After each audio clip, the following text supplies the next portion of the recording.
Salam kicau mania, apa kabar kalian hari ini? Mudah-mudahan kita selalu dalam keadaan sehat walafiat, amin amin ya robbal alamin. Dalam kesempatan video kali ini kita akan membahas seputar pleci dakun Bali, ciri-ciri pleci dakun Bali, karakter pleci dakun Bali, dan bagaimana pola perawatannya. Mudah-mudahan video kali ini dapat memberi edukasi pengetahuan untuk kita semua. Bagi teman-teman yang baru mampir ke channel ini, kalian jangan lupa support channel ini dengan cara like, share, comment, and subscribe agar kalian tidak ketinggalan update konten terbaru seputar rawatan burung dan dunia kicau. Silahkan cek video konten kami yang lainnya, siapa tahu ada informasi yang kalian cari dan kalian butuhkan seputar rawatan burung dan dunia kicau. Salam kicau mania, jangan lupa mandi dan jemur.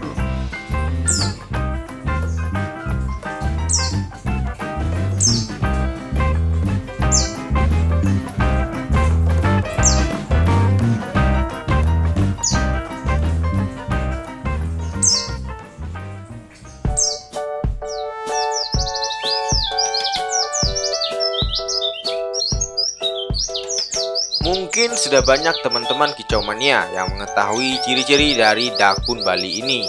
Namun mungkin tidak sedikit juga teman-teman kicau mania yang belum memahami bagaimana ciri-ciri dari dakun Bali ini. Sehingga tidak sedikit dari teman-teman kicau mania, khususnya pemain yang baru main pleci atau pemula, yang sering terkecoh dengan penjual-penjual yang iseng, yang kadang menyebut dakun Lombok itu adalah dakun Bali, dan ada juga yang menyebut dakun Bali tapi dijual dengan harga dakun lokal. Maka dalam kesempatan video kali ini kita akan bahas bagaimana ciri-ciri dakun Bali dan bagaimana pola rawatan serta karakter dari dakun Bali ini. Mudah-mudahan video ini dapat memberi manfaat dan edukasi untuk kita semua.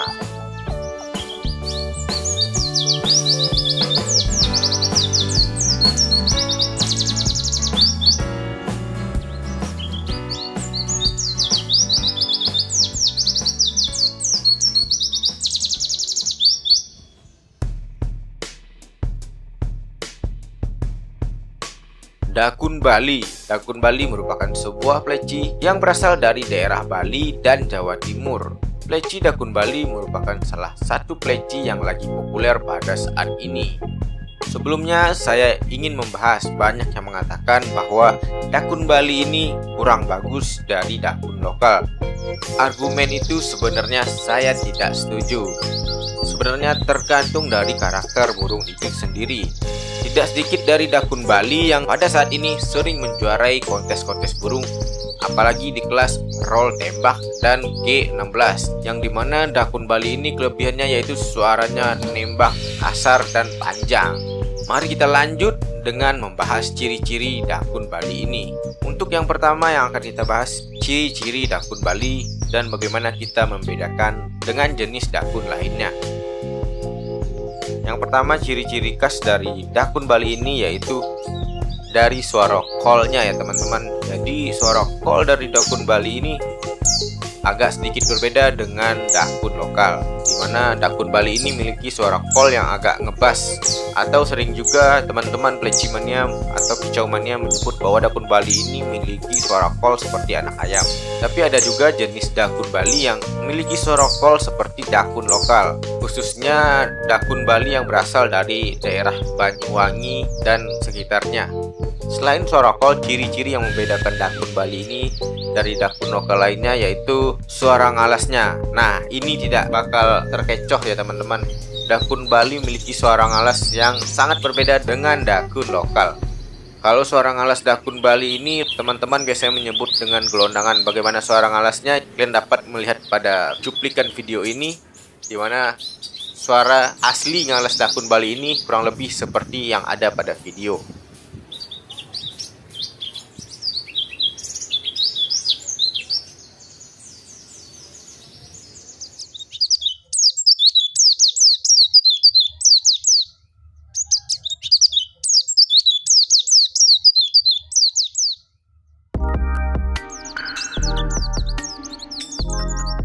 Suara ngalas asli dari dakun Bali ini gelondangan ya teman-teman. Jadi kalian dapat membedakannya.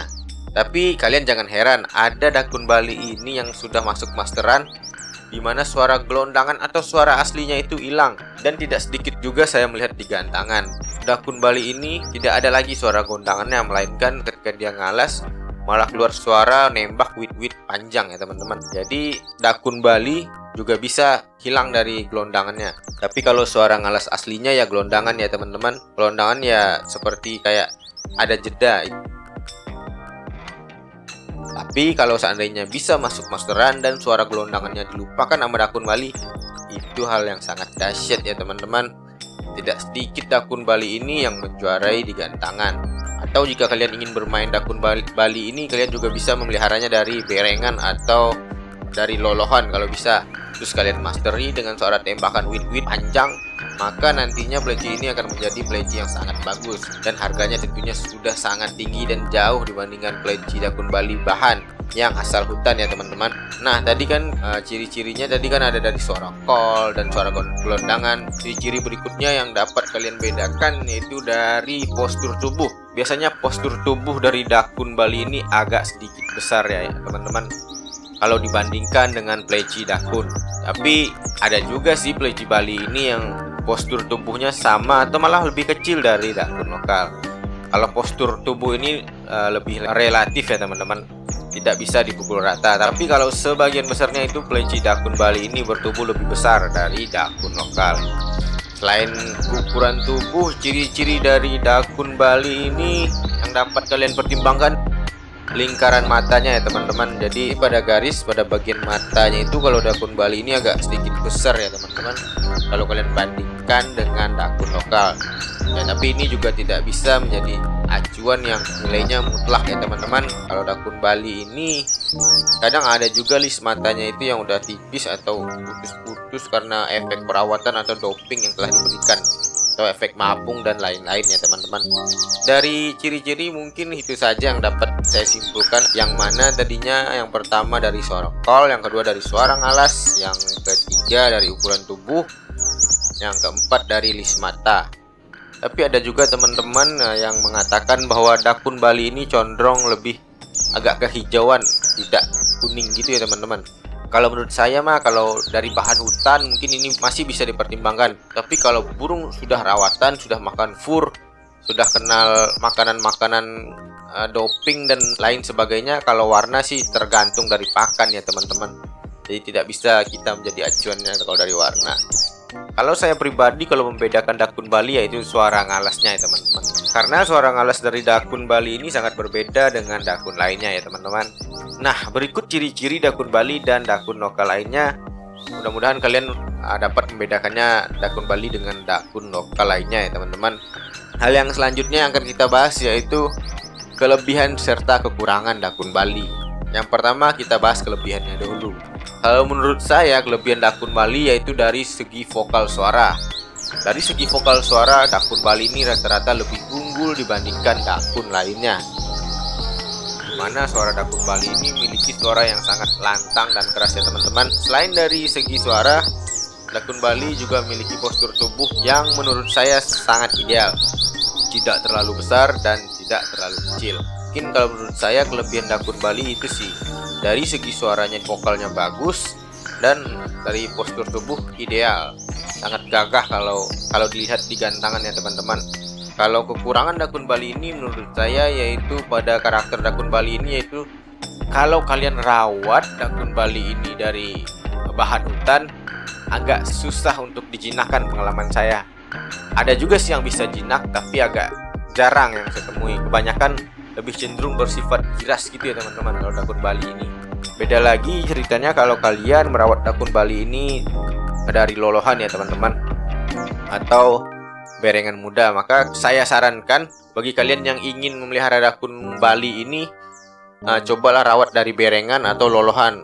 Terus kalian master dengan suara yang kalian sukai.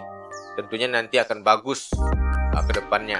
Dan kekurangan lain dari dakun Bali ini kalau menurut saya yaitu suara gelondangannya teman-teman.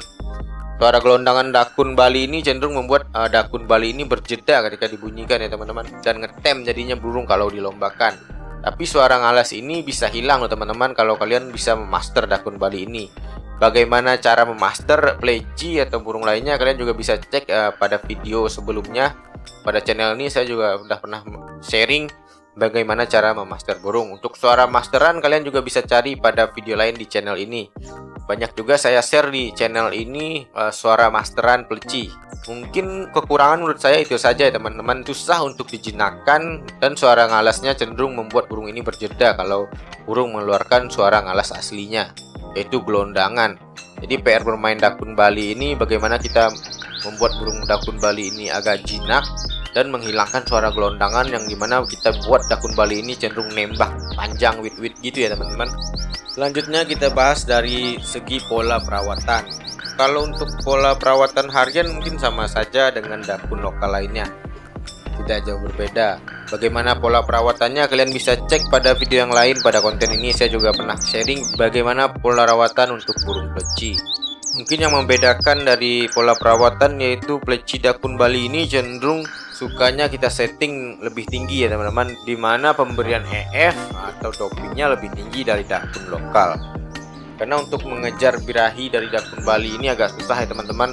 Mungkin dipengaruhi dari karakter burung tadi ya teman-teman, karena banyak dakun Bali ini yang kurang jinak atau gimana gitu, jadi birahinya susah untuk dongkraknya. Maka biasanya teman-teman pleci mania cara mengatasinya berikan settingan agak lebih tinggi dibandingkan dengan pleci dakun lokal. Dan yang saya lihat kebanyakan pleci dakun ini kalau di lapangan rata-rata pemainnya memakai kroto ya teman-teman. Saya juga kurang paham, tapi yang saya lihat di lapangan kebanyakan dakun Bali ini mainnya pakai kroto, tidak cuma ulat Hongkong. Mungkin dari segi pola perawatan yang membedakan itu ya teman-teman, pleci dakun Bali ini settingannya agak lebih tinggi. Alasan saya untuk membuat video ini sebenarnya menjawab dari pertanyaan yang sering muncul di media sosial tentang bagaimana karakter ciri dakun Bali ya teman-teman. Karena saya lihat pada saat ini sering teman-teman ngicomannya dikibulin ya teman-teman, dimana biasanya sebenarnya ini burung dakun Bali tapi malah dibilang dengan dakun lokal. Ada juga sebenarnya itu kacial Lombok atau kacial tapi penjual bilangnya itu dakun Bali ya teman-teman. Biasanya kalau di kios-kios atau di pasar burung atau di Facebook atau di mana yang jual, kalau itu dakun Bali mereka bilangnya dakun Jatim atau dakun lokal gitu ya teman-teman. Untuk mengatasi ini mungkin kalian dapat mengenali ciri-ciri tadi, yaitu suara ngalasnya kalau dakun Bali gimana. Sedangkan kalau dakun lokal suara ngalasnya kalian tentunya sudah sering dengar lah. Dakun lokal itu lebih jernih, tidak berjeda kayak dakun Bali kan lebih cenderung gelondangan dan berjeda. Kalau dari kacial Lombok untuk membedakannya yaitu kalau kacial Lombok badannya itu lebih besar dan garis lingkar pada matanya itu tidak putus, sedangkan kalau dakun Bali itu putus seperti dakun lokal. Jadi kalian sebelum membeli kalian lihat dulu pada lingkaran matanya. Kalau lingkaran matanya itu nyambung itu kacial bukan dakun Bali ya teman-teman. Mungkin sekian saja sharing dari saya pada kesempatan video kali ini. Kalau ada kekurangan atau kalian masih bingung silahkan tulis di kolom komentar. Nanti kita akan lanjut lagi pembahasan tentang dakun Bali ini. Dan bagi teman-teman yang ingin menambahkan silahkan tulis di kolom komentar. Mungkin ada dari teman-teman ingin menambahkan bagaimana ciri-ciri, karakter, dan kelebihan serta kekurangan dakun Bali ini, kalian bisa tulis di kolom komentar ya teman-teman. Intinya kalau ada yang bilang dakun Bali lebih jelek dari dakun lokal, itu saya sangat tidak setuju ya teman-teman. Itu sebenarnya tergantung dari jenis karakter burungnya dan bagaimana pola perawatannya cocok apa enggak ya teman-teman. Karena kenyataannya di lapangan tidak sedikit burung dakun Bali ini yang juara ya teman-teman kalau pola perawatannya bagus, dan kalian bisa yang saya bilang tadi menghilangkan suara gelondangan sehingga dakun Bali ini bisa nembak wit-wit itu ya teman-teman.